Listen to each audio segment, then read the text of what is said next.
Good morning, everybody. Welcome to Bond Realty Group TV. This is Damon Bond, licensed real estate brokers in the state of Connecticut, New York, and Georgia. Welcome to Black History Moment of Truth, where we talk about real estate, but we combine that with Black history facts that you're not going to get somewhere else, because after all, it is always Black history here at Bond Realty Group. So anyway, today I want to talk about a fascinating young sister. Her name is Mary Ellen Pleasant, and I kid you not, that is her name, Pleasant, Miss Pleasant, or Mrs. Pleasant, I should say. And the reason why, of course, I do this, as I said earlier, was because of the fact that, unfortunately, Black history has been watered down tremendously. A lot of people don't know why Black history should take place, why Black history is important, and the Black history facts you get are those of athletes, entertainers, and showmanship. Nothing wrong with those. They contribute greatly. And it's good. I'm glad they're making their millions of dollars. I tend to focus on people, and I'm sure they had many many obstacles to overcome. Not odds. I'm sure some of them are odd, but you get what I'm saying. Very talented people. I'm not discounting them. I'm just doing this for the sake of making this more relevant to the people in our lives, Black people in our lives. Because what a lot of people don't understand is it takes a lot of work, to make it in the entertainment business. And when I say entertainment, that includes athletes, singers, songwriters, whatever it may be. And your chances of becoming wealthy through other means, such as, starting a business, having an invention, are much greater than the other. So, what is it about Mary Ellen Pleasant? And there's two sites you go to. There's Wikipedia has a site on her, as well as something called the Afro News or something. Yeah, Afro News, Afro.com, whatever it is. But you can find her because she did so much, and her story is very remarkable. So this is we don't know when she was born. She was either born in 1814 or 1815. Maybe August. August is a great month for some of our notable people who were born: Frederick Douglass, the Honorable Marcus Garvey, and now this sister. And we know when she definitely died because, it was a record 1904. But we don't know her origins. We don't know if she was born free or slave. She told so many different variations of the story.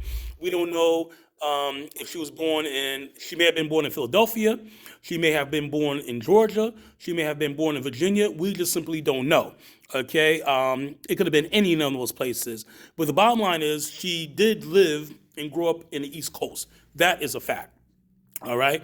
And she grew up in New England primarily, around Boston she lived and other places. And so she married a guy, and his name was John Smith. Okay. And then from there, she actually went out to California. She migrated. She went from the East Coast to the West Coast and migrated to California. And before she did that, while she was in Boston, she was very active in getting Black people free. She helped them out and what have you through the Underground Railroad, which is very dangerous for her and her family. She wasn't really into her husband like that. Apparently, he was abusive and stuff, but he passed. And he left her a little something. Okay, so here's where her money thing began. Sorry about that. I'm just trying to get this thing here so I can see. And to me, this was the most fascinating part. And I'll read this to you verbatim if I can find this. Right.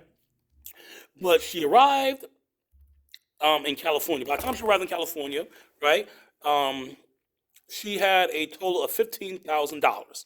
All right. So she left the East Coast to go to California. And she arrived with $15,000 in gold coins when she traveled to San Francisco. When she arrived, she managed her money cleverly. She exchanged gold into silver, through Panama, $1,000 at a time when the value of gold was high. She deposited silver into a bank and took it out in gold. She said that she was able to turn my money over rapidly. She put some of her money into a number of banks.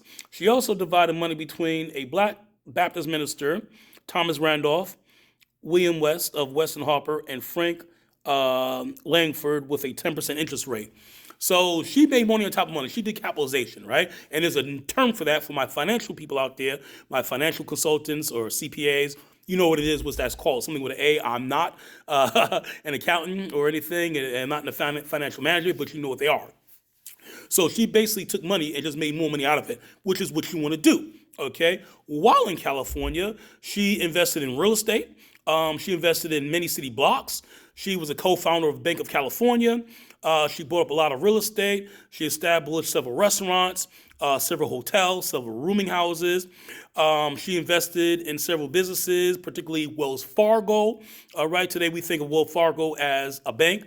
Before that, it was actually a stagecoach operation, kind of like the way Greyhound is today, or Peter Pan bus lines or trailways. That's what Wells Fargo, and it developed into a bank over time.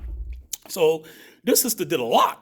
She continued to assist people. Now, California was a very dangerous place for black people, we see, because so many people rushing in during the gold rush. They were claiming up stakes of land and what have you. The governor, one of the early governors of California, was a Southerner by birth. So his whole thing was to make sure there were no black people in California. He didn't want no black people in California. So you had that white supremacist, racist mentality in the early stages of California. And it was very dangerous for her because any black person who didn't have a paper stating that they were free could be sold into slavery, even though they never were a slave. So you had slave catchers and bounty hunters all looking for black folks in California. And this sister, because we don't know what her story is, she had no papers saying if she was, a free woman or not, okay? But she did this anyway, under the risk of, being captured and what have you. So she did quite well. She remained committed for black people. She funded black people's legal defense, those people who were trying to be captured, who were captured and were going to sent back in extradition back to the South. She paid their legal bills because she had money like that. In fact, by the time in 1875, she had amassed a fortune of $30 million. Her and a white investor, $30 million. $30 million turns out to be over $740 million in 2020 money. Okay, so she was high rolling. Okay, high rolling. She helped funded John Brown's when he was trying to free the slaves in Harpers Ferry, Virginia. Today, Harpers Ferry, Virginia is actually in West Virginia, all right. But in those days, it was part of Virginia. So she funded his thing, and after the war, okay, after later on in life, after the Civil War and everything, in the 1870s and 1880s, she just lived a quiet life, all right. And one of the interesting things about her is that she played different parts, right? So for black people, she was known as Miss Pleasant, all right? Miss P, Mrs. P, everybody knew her, right? For white people, she was humble. Not because she was, let's say, trying to coon out or anything like this. She was humble because she wanted anybody in her business, right? So she appeared just to be a domestic worker. What do you do? Oh, I just do laundry. Oh, I'm just a cook. Very, very humble. She was wealthy. And very, very few people knew this. So she actually went incognito with her wealth. She wasn't boisterous. A lot of our entertainers can learn that from today. She put her money where her mouth is. So good for that sister. Also, just reading here, yeah, she donated to causes. Like I said, many, many, many, many businesses she had. In this era. So when we think of black female millionaires, multimillionaires, we think naturally of Madam C.J. Walker. I'm not going to cover Madam C.J. Walker because, well, she's been covered enough. They made a terrible movie about her, but that's a different topic. But anyway, we all know what Madam C.J. Walker did, and if you didn't, look it up, read a book. All right. But yeah, so I thought it was interesting because this person was this black woman, this sister, was a multimillionaire decades before anybody knew who Madam C.J. Walker was or is, and I think that's very, very important to note. So she played a big, big role in establishing San Francisco. She was very active in politics and not running for office, but just strategically using her money for people who want to support black causes and stuff like that. So very, very inspirational sister. She died when she was 88 or 89 years old, so she lived a long life.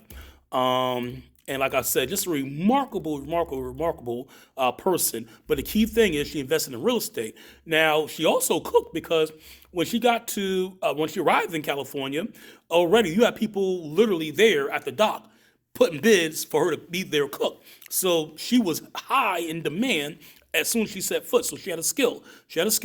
She took that money, compound interest, made more money off that money. This is what made Mary Ellen Pleasant, wealthy. And so that's why today I want to shout out this Black History Moment to Mary Ellen Pleasant. real estate mogul, magnate, entrepreneur, all the like, civil rights heroine, okay, person who's about that business. And so here's the thing, ladies and gentlemen, right? If this sister can do it, okay, against all odds, then we, okay, can do it. Yes, we suffer from discrimination today, no doubt about it. White supremacy is real, all right, it's a global phenomenon. But if they can do it, right, there's no excuse why we can't do it. And we have the means, we have the tools. All you need is the desirability and the persistence, and it can be done.